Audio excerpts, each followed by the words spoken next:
दोस्तों आज भोजपुरी के ट्रेंडिंग स्टार खेसारी यादव का एक गाना आ चुका है जो कि काफी ज्यादा खतरनाक है, काफी ज्यादा प्यारा है और कुछ अलग टाइप का गाना है, कुछ अलग टाइप का म्यूजिक है। जी हाँ दोस्तों, आप सभी को पता है कि खेसारी यादव जब भी गाना निकालते हैं तो कुछ बम्बा मेल तरीके से ही निकालते हैं, क्योंकि खेसारी यादव तो खेसारी यादव ट्रेंडिंग स्टार ही है।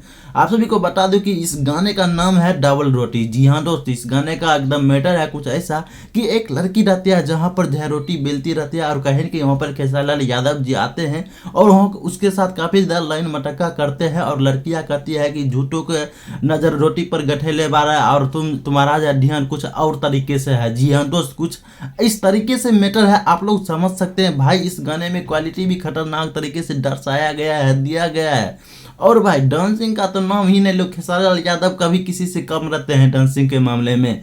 आप सभी देख सकते हैं उनका अंदाज किस तरीके से खतरनाक तरीके से इसमें दर्शाया गया है। जी हाँ दोस्त, आप सभी को बता दूं कि इस गाने में और एक लड़की है, जिस लड़की जो है काफी ज्यादा खतरनाक तरीके से गाने को सुंदरता का माहौल बना दी है। उस लड़की का नाम है सपना चौहान। जी हाँ दोस्त, आप सभी को बता दूं कि ये गाने में सपना चौहान डांस किया है और इस गाने को गाने वाले इंसान है प्रियंका सिंह और इस गाने में डांस किए हैं सपना चौहान के साथ खेसारी यादव और खेसारी यादव गाए भी हैं। जी हाँ दोस्त, ये गाना नीलम भोजपुरी चैनल पर आ चुका है। अगर आप लोग नहीं सुनिए तो आप लोग जल्दी जाकर सुनिए इस गाने को।